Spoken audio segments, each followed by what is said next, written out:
All right. Well, hello everyone. Happy March. Some 10, 12 days left till spring, and we're looking forward to more sunny and less windy and cold days. I have Dr. Swati Chanani here joining us today, and one of Me Time Healing's beloved clinical psychologists, Arusha Tofit, joining us today. And I will be talking about a very positive topic, happiness, and the journey of life, and how to be grateful and count your blessings and find your journey of happiness. I will turn the table to our beloved clinicians here. Take it away. Awesome. Thank you so much, Ferry. We're so excited to be here. So yeah, we're gonna start today with talking a little bit about, we've titled our talk kind of the secrets to happiness, just some practical tips to boost well-being, both at work and in your personal lives. So like Ferry said, my name is Swati Chinani. I'm a child and adolescent psychiatrist, and yeah, really excited to be here today. Yeah, thanks, Ferry, for the kind words as well. I'm super excited to be doing this again with Swati as well. So like Ferry said, I think it's perfectly in time for spring coming around and talking about such a positive topic as well, and we can't talk about it enough. So I think the purpose of this webinar is just to talk about a couple of practical tips, but also uncovering the science and the psychology behind happiness, what happiness actually means to different people, and how we can get ourselves to a point where we feel happier based on different day-to-day tips and strategies and understanding of what happiness is. So I'm not sure if we can engage with the audience, but I think one nice thing to do would be to ask the attendees of this webinar to drop one word in the chat that defines happiness for them. Because happiness is, as we'll see throughout this webinar, it's not a one size fits all, and it can mean very different things for very different people. So I'd be curious to see what word everyone relates happiness to. So that could be a nice initial activity. But I think maybe, Swati, I'll just kick it off then, and we can start talking about the definition of happiness, just to start off this webinar as well. So put very simply, I think the science of happiness looks behind what makes happy people happy. And it sounds like a very simple question, but it's actually quite nuanced and complex to try to understand, because happiness is a very subjective thing. It's a very subjective emotion, so it makes it very difficult to define and even more difficult to measure. And also because happiness has become a term that is used so widely and so frequently, it's kind of carried on different lives and meanings and connotations. So it gets a little bit difficult to pinpoint, but it has very different meanings for very different people. So that's how researchers have sort of come to identify what happiness is taking in that subjective nature of it. So for some, it's a transient emotion, that's very synonymous with the feeling of joy. For some, it's more an experience of fulfillment and accomplishment. So it's characterized by a bit more of a cognitive nature. And for some, it's a long-term process of identity and meaning making, and more of a sustainable long-term process. But as we'll go through the webinar, we'll be talking about different tips and strategies that kind of fit into all these different definitions. But I'd be curious, Swati, as well, if you could discuss some of the research behind happiness. What is the kind of the field of psychology that really focuses on what happiness is? Yeah, and I think that that was a great definition. There's a whole field of psychology dedicated to studying happiness, and we call that positive psychology. Often, especially as clinicians, when we think of psychology, we're thinking of like pathology and how to address pathology. What positive psychology does is actually kind of flip it a little bit and say, we're not thinking about any kind of pathology, but we're thinking about, what is it that makes life worth living? And there's lots of research to support this kind of field of study that, there are actually ways to help kind of boost happiness, boost well-being, and boost kind of, your own functioning and kind of level of functioning. And a lot of the core elements in positive psychology involve kind of reinforcing and engaging with positive emotions, engaging with positive relationships, finding meaning in life, finding fulfillment in life, and really celebrating your accomplishments. Um, and there's a lot of neuroscience behind this, right? So this is not just observational studies. We've got actual, neuroscientific studies about this. And so, Arusha, I was hoping you could tell me a little bit more about kind of the neuroscience behind positive psychology. Yeah, absolutely. I think the fact that positive psychology is such a renowned and important, kind of subfield of psychology goes to show how scientifically backed it is as well. And as you've mentioned as well, it's really on par and parallel to neuroscience. There's so much neuroscience that looks into the brain's chemicals, like the happiness chemicals behind the subjective nature of happiness that makes this so strongly backed. So we have different, systems that are working every second of our days and our lives to kind of make happiness an emotion that we should experience or we want to experience. And some of the most important ones, I think we've all heard of the neurotransmitter dopamine, which is essentially the reward chemical in our brain systems. So these are neurotransmitters and chemicals that are released when you do anything reward related. So when you're achieving goals or you're completing tasks or you're experiencing something pleasurable. And this is what keeps you motivated, drives your motivation, and it helps you feel that sense of accomplishment. And so given that this is such an important factor in reward, which in itself is such an important factor in happiness, I think a little tip I'd already given here is, if we're looking at what dopamine does, the underlying mechanism of how dopamine is related to happiness is celebrating small wins. So often we, as we'll talk about later in the webinar, we wait for these really huge, grandiose accomplishments and wins to kind of pat ourselves on our back and really allow for those chemicals to start being released because of these limits and constraints that we actually put on ourselves as well.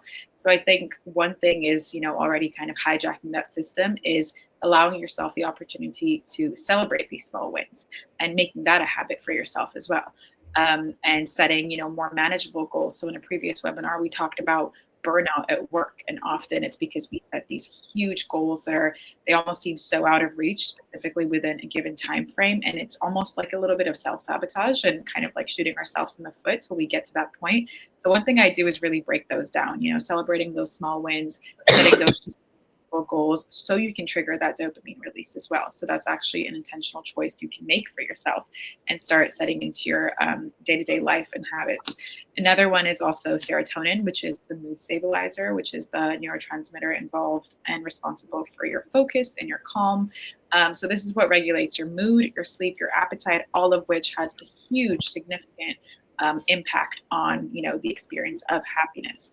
And, oppositely as well, low serotonin has been shown to be linked to depression and anxiety as well. So I think things that we can keep in mind here so we can make sure we're making that active effort to trigger that those serotonin levels are things like exposure to sunlight, taking that walk, going on that run, regular exercise to have movement in your day-to-day, or things like practicing gratitude, we'll talk about a little bit later as well. So these are the things that actually boost that serotonin, gets that going and flowing, and is really linked to happiness as well.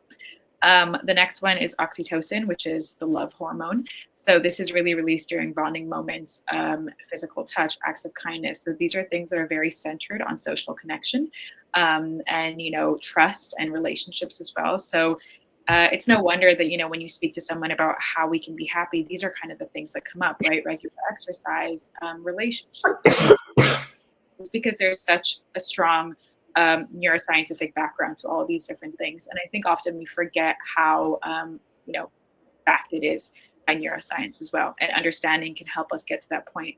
So a tip here, a very obvious tip I would say, is really strengthening and reinforcing those connections in your life, because they have such a big, if not subjectively, also like a physiological impact on the subjective experience of happiness. And the last one I would say is endorphins, which is the neurotransmitter that is responsible for pain relief. So these are natural hormones. They can alleviate your pain and, oppositely lower your stress, improve your mood, and enhance your sense of well-being as well. So these are things that are very much released during exercise, laughter, even, just pleasurable activities as well. So again, this is another point to really reinforce those activities that actively allow you to trigger these neurotransmitters. So giving yourself an opportunity to actually feel happier. So I think those are a couple of things that if we take a look at the neuroscience behind, we see that is very scientifically backed. But I also think that there are so many different myths and biases around happiness, right? So often we think we know what happiness is and we think we know how it works. But I think I'd really like to find out from you as well, what are some of the myths that people hold about happiness, really longstanding biases there? Yeah, it's a great question. I think one of the big myths that people have about happiness is that happiness is about avoiding negative and difficult emotions. And I think because of that, people often seek kind of quick fixes to happiness, such as, luxurious purchases, or just finding quick fixes, right? Actually, in reality, right, happiness, particularly long-lasting happiness, does not come from success. Research shows that it's the other way around. You're going to be more successful when you're happy. And part of like long-lasting happiness is actually working through negative emotions, working through challenging situations. And that gives people a really big sense of accomplishment, which is one of kind of the pillars of happiness. And so really kind of just chasing fast success or fast fixes is not going to help happiness. Yeah, absolutely. I agree as well. I think happiness is definitely not about avoiding those negative emotions, but it kind of takes in the whole scope of the emotional agility and resilience you have so you can internally and sustainably feel happier as well. I experienced such a little kind of example of this today. We had a really nice weekend with warm weather, and then today was a little bit colder. And I find that I had that realization that you really can't appreciate, the good, quote unquote, without the bad, right? So the weekend meant so much more to me because I knew what it would be like the week after in terms of the weather. And I find that it's the same thing with happiness as well. You really have to have the full scope of emotion to actually understand and then feel what happiness actually really feels like at its core. So I do think it is a bit of a myth of focusing on the happy and avoiding the negative, but I think it's about taking all of that in as well. Yeah. Yeah, definitely. I think another myth that some people have is that some people are just naturally happier than others, right? And that like, oh, I'm just kind of predisposed not to be happy. While genetics do play some role in happiness, actually individuals can do a lot to kind of cultivate good habits and cultivate good skills that will lead to happiness. And this is some of what we're going to talk about.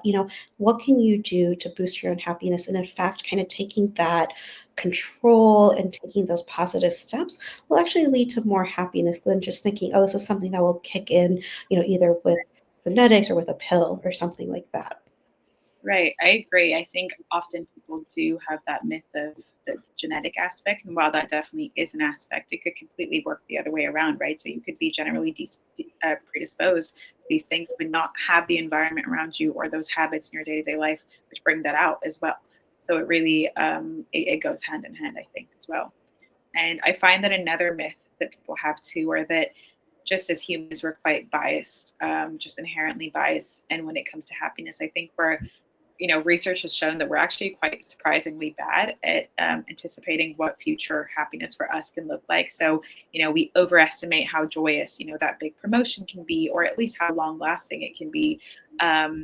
And, or the other way around about how devastating something can be as well. So I think it's also a good point to remember that we can be biased in terms of our happiness as well, right? It's a very subjective thing, especially when you're kind of predicting and projecting what it will be like in the future. And also when we're recalling experiences, I think as humans, we tend to also recall experiences by either the beginning or a very intense peak. And we kind of, neglect all the happy that came with an experience and kind of focus on the negative or the other way around. So I think when it comes to a topic like this, it's really important to remember that we can be biased and to actually try to take an objective look at the whole of what can actually really make you happy. Yeah. Sorry, excuse me. Oh, Yeah, no, I think that that is really useful. So let's talk about some kind of practical strategies to help with happiness. So I would say, as you mentioned, positive psychology is a subfield of psychology that is, just inherently and fully focused on understanding what gives, what makes a life worth meaning and purpose as well. And specifically, what can be linked to happiness? What can we do that can really, drive happiness in our lives? And I think one thing that really comes to mind first is gratitude, right? So there is such a big, it's just such a big thing that we can do for ourselves is shifting our focus and our perspective. Because I think when it comes to happiness, perspective is everything, really. We can shift our focus to what's going well. And that can be really difficult. I mean, it sounds easy to say, but I think it's quite difficult to do because you're kind of shifting your worldview almost, or the way that you the way that you perceive your day-to-day events and lives and emotions. But I think maybe a small thing that you can start to do to get you there is, an activity as small as just writing down 3 things you're grateful for each day. This can be something you do as soon as you wake up to start your day with good intention. This can be something you do at the end of the day to kind of, put it all down and kind of, de-stress for the night. And I think an activity like that, not once or twice, but the consistency of that activity and making that a pattern can really help rewire your brain to actually seek those things, right? Because often you have to seek the things that make you happy around you. Because I think, especially nowadays, everything is really fast paced, and it's often we can become a little bit complacent to the things that can make us happy around us. So I think focusing your attention to that, diverting your attention to that, really helps you, and actually searching for that positivity really helps you shift your perspective. So I think that's one activity that you can start to implement, which is not super time consuming but very impactful. And I think if we're again looking at it from a neurological and more scientific point of view, the way that this actually activates your brain systems really helps for the outcome you're looking for. So studies have shown that actually practicing gratitude through different activities can really activate the ventromedial prefrontal cortex of your brain, which is kind of the front end of your brain that is associated with things like reward processing and decision making. So there is a huge impact of what that can do and how that can rewire your brain. And obviously, and very thankfully, our brains are quite neuroplastic to these different things. So repeating these things, the consistency of these things can really strengthen those neural pathways, and kind of over time rewire your brain to seek for those things with action, like a little bit more passively, right? So initially, it's an active effort to do those things, and over time, those things become more automatic and more of a default thing that you do, which is the ultimate goal of something like gratitude. Yeah, I love that. I think gratitude is so important. Another, I think, kind of really practical skill that people can incorporate on a daily basis is mindfulness. And I think people hear us talk about mindfulness all the time. Mindfulness is really the practice of being present in the moment. Whether that's using something like deep breathing or a body scan, or there's lots of different mindfulness techniques, but the kind of basic goal of mindfulness is to be present in the moment. And again, going back to the neuroscience, this actually helps with a lot of things in the body. Studies have shown that mindfulness reduces cortisol levels, which is a stress hormone, which in turn decreases activation of the amygdala, which is kind of our brain's fear and anxiety center. Studies have also shown that mindfulness helps regulate the default mode network. The default mode network is this neural pathway that is often implicated in depression and anxiety because it gives us a tendency to kind of really ruminate and like self-reflect, but often in a ruminative manner. And mindfulness can kind of help rewire that. So you're kind of self-reflecting in a more positive way, and also looking outwards and looking at things that are positive about kind of the world in your life. So, really using mindfulness, and again, can be as simple, just deep breathing technique first thing when you wake up, at night, stressed in the middle of the day at work, take a few minutes, take some deep breaths. It can really help. Yeah, absolutely. I think that is so impactful, especially over time, those things really come to show. And I think very close to mindfulness is also the element of self-compassion. So there, when we talked about the different neurotransmitters that are involved in things like happiness, a lot of that is about your social network and gaining that support and validation from people around you. And often frequently, we don't have people around us at all times that can provide us with that, nurturing. And I think there's also an element of that we can do independently as well, and show up for ourselves in a very compassionate way.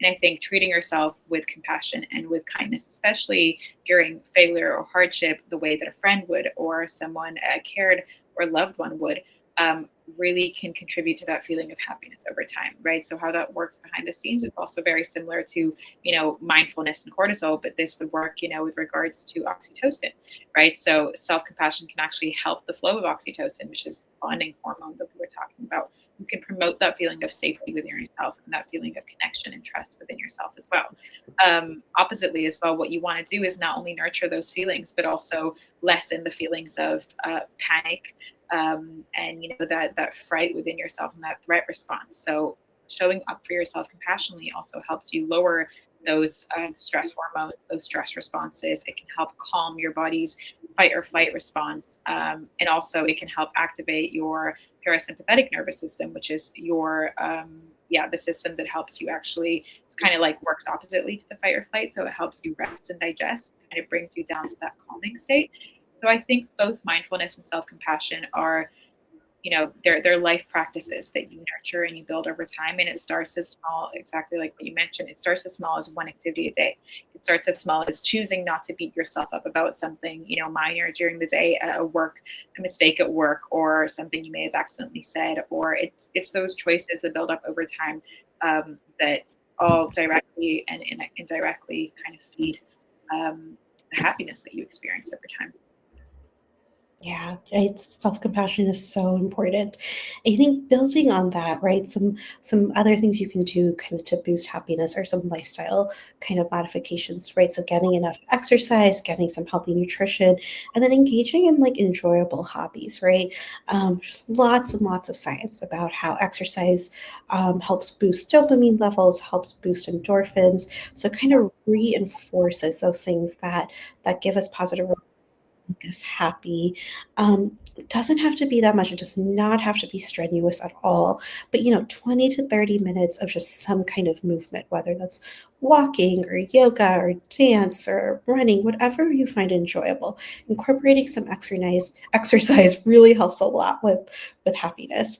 And then healthy nutrition, right? So having good kind of balanced kind of nutrition, incorporating whole foods, healthy fats, every once in a while indulging in like, some ice cream or cake. Those things are great, but that should not be your entire diet. And really getting involved in like kind of cooking and making your food can really be very fulfilling. Um, and then, doing hobbies, right? Doing things you enjoy, whether that is something that is like going out to eat with friends or traveling, playing sports, painting, creating something, being involved in the things we like. I think as adults, we get so caught up in our work routine and, just work, come home, make dinner, go to sleep, right? Things like that can become very routine, very mundane. Incorporating some hobbies that you enjoy will really help reinforce and kind of boost happiness. Absolutely. And I think also looping people into this, right? So maybe I find that often when I speak to clients or different people, and it's kind of hard to kickstart these hobbies or the exercise, they find it far easier to do this with other people as well. And I think it's something that aligns well together, because social connections and those relationships, and specifically meaningful connections, right? Connections of quality over quantity, are huge predictors of happiness. And they also make some of those more difficult things a little bit more feasible on a day to day. So I think so much as those positive interactions on a day to day, whether at work or, with someone down the street or with your friends, and just enforcing that sense of community and belonging, can foster a lot of purpose and can also reduce feelings of loneliness, which again would be linked to those stress hormones. So I think those are two things, whether separately or together, can work really well to impact your levels of happiness. And what would you say in terms of some other day-to-day practices, what we can control and what we can adapt to impact our levels of happiness? Yeah, I think a big one is getting enough sleep, right?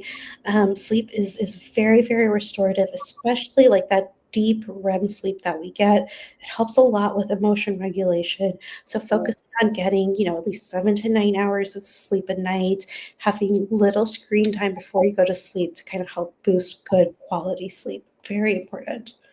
Absolutely. I totally agree with what you say about restorative sleep as well, because that's really when a lot of the emotional processing takes place. And I think nowadays we have so many tools that can help us assess whether we're getting that kind of restorative sleep. So that's something I definitely suggest if your sleep patterns are a little bit more challenging.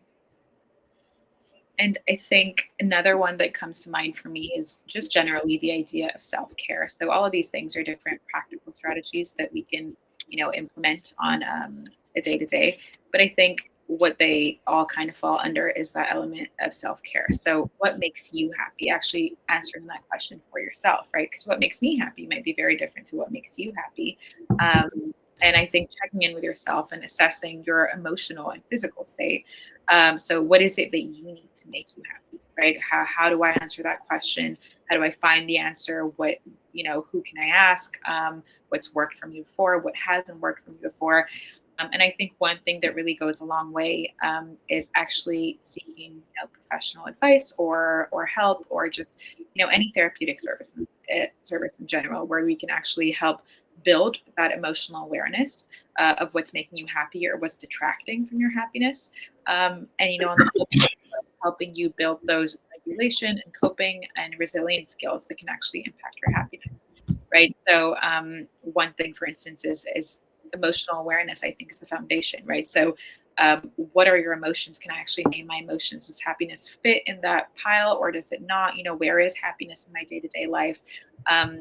On the things that could make me happy but aren't making me happy, how can I build the coping strategies around this?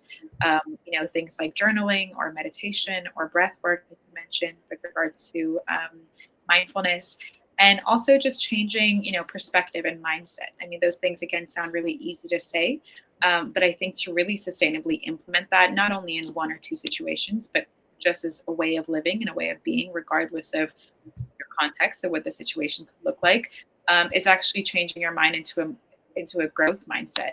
So viewing challenges as opportunities to learn from and grow from, and not detract from your overall happiness, right? So finding flexibility and things like self-compassion. That's kind of like it's sort of a muscle to build, right? So it's not a question of, the destination of when will I be compassionate or when will I be happy, but it's kind of, the journey there, how do I get to that point, I think should be the question.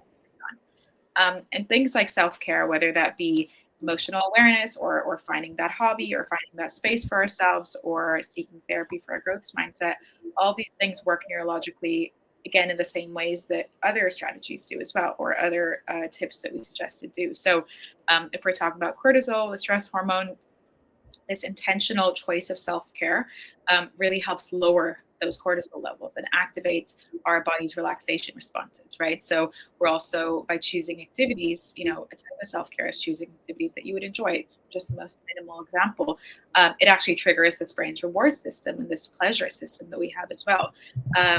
Doing little things in our day-to-day, like taking nature walks, listening to enjoyable music, we are actually choosing to stimulate these sensory pathways. We're choosing to calm our nervous system. And just generally things like therapy and helping with emotional regulation or processing, past trauma, or understanding your different behavioral patterns. All these things help strengthen your prefrontal cortex, which is the front and center of our brain that helps with rational thinking. We choose to make better choices on a day-to-day, which could impact our happiness. But they also decrease our fear responses and things that completely take us away from that chance as well. So it sort of works on both levels. And I think all of these little things, whether small self-care activities on a day-to-day or more emotional digging, really impact your long-term levels of happiness. Yeah, that's great. So I want to kind of sum up with, if people have heard of the PERMA model, this was, made popular by a psychologist. I think it's a good kind of easy way to remember some of the things we've been talking about, right? So PERMA is a model that kind of talks about positive, model of positive psychology. There's kind of 5 elements to it: positive emotion, engagement, relationships, meaning, and accomplishment. I think there's a lot to all of those things, but I think that really sums up some of the stuff that we've talked about today. Yeah, absolutely. I think acronyms are always quite helpful in sort of having that like quick in the pocket thing to remember of what you can do, and seeing between these 5 things, what is most available to you now and what is most feasible. And you don't have to choose all of them at once, but one also goes along. So I definitely agree. And I think we've been talking a lot about what makes us happy. But maybe another question we can also ask is what can we do, or what can we let go of or remove from our lives for lasting happiness? Do you have any suggestions there, or anything that you think could be helpful? Yeah, I think one of the things is kind of, getting rid of comparisons, comparisons to other people, and then getting rid of this idea of perfection, right? Perfection is really kind of, not, I think, a difficult topic. I think when people put that pressure on themselves, they're never going to reach it. They're always going to be chasing an unattainable goal. And you think comparing yourself to others, what others are doing. And I think social media is such a culprit here, and it kind of forces you to compare yourself to others and this like perfect life they've put out there. But remembering that that stuff isn't real, and like your happiness is not the same as someone else's happiness. So really trying to let go of some of those things can be really helpful. Yeah, absolutely. And do you think this is more relevant for developmental age groups, where happiness kind of becomes a really important topic, and so does social media? It becomes very relevant. Yeah, definitely. I mean, I think this is, although I think this like creeps up with like older people as well, but definitely I think for like teenagers and young adults, I think they've grown up with social media and they get very caught up in kind of looking at what their friends are doing, what celebrities are doing, what other people are doing, and using like these kind of unrealistic metrics to like measure happiness and accomplishment. Yeah, absolutely. And I think in those ages where you start defining what happiness means, it becomes quite crucial, to kind of keep an eye out for, because defining those things early in a very incorrect way, I think, can also have a lasting impact on your, early adulthood and later years as well. And I think another thing that also comes to mind for me of what can you let go of, so not only what you can implement, but what can you actually try to get rid of, or change, is setting boundaries, right? So especially in workplace settings and personal relationships, learning to say no is a form of protecting, in the correct circumstances, is a form of protecting your energy and your time that can also impact your levels of happiness, right? So often yeses to certain things that aren't in line with your values are a no to your well-being. So I think those are really kind of easy things to watch out for, harder to implement and change, but easy things to watch out for that could be easily chipping away from your overall levels of happiness or stability or structure. So I think creating those boundaries and allowing yourself to recharge fully and to understand what it is that you need. Once you understand what it is that you need, you can actually ask for those things to be happy as well. And I think that kind of just goes to prioritizing yourself and showing up for yourself so you can actually choose to be happy. Because I think in a lot of instances, it is about choice as well. So these are active choices we can make in our day-to-day lives to make that journey a little bit easier. So those are a couple of things I would say are also, quite relevant when it comes to choosing happiness. Yeah, that's great. Well, I feel like we've covered a lot of ground today. I've definitely enjoyed this discussion about kind of happiness and how to boost it. Um, yeah, Fairy, thanks for kind of facilitating this talk. I don't know if we have any questions from the audience or yeah. Yeah, I have the comment section open. So if anybody wants to make a comment, they can go ahead and ask questions. But it's been very insightful for me to listen. So can we, in short, say happiness is a choice, and we have the control to make that choice? In short, Yeah. I think so. Yeah, absolutely. I think in a lot of instances, I'm not a clinician, but what I heard today, Yeah. you have the power. You know that song? I've got the power. We all have no, I think there are definitely to choices make we can those make. choices. Absolutely, absolutely. Well, thank you so much. This has been very insightful. I learned a couple of things myself. I'm going to apply them right away. And do you have any questions to ask me at this point? No, I guess a nice question would be, what makes you happy? Well, first of all, my health. Second of all, my family's health. Yeah. And yeah, every day we have to count our blessings. Every time we wake up every day, we have to just, yeah, see the good things, concentrate on the positive. Absolutely. Yeah. Well, thank you so much again for joining us today and going live with us. If you're on LinkedIn today and joining us, we appreciate your time. And we will have this on our YouTube channel as soon as we're done. So if anybody wants to go back and listen to specific parts that interested you, you can go ahead and do that. And if you have any questions, feel free to go on our website at meetimehealing.com and contact us directly from there. And we will be sending our responses happily. And yeah, so that's it for today. Thank you so much. Yep. Enjoy the rest of your days, everyone. Yep. And Bye, everyone. talk to you guys soon. Yep. Bye. Thanks.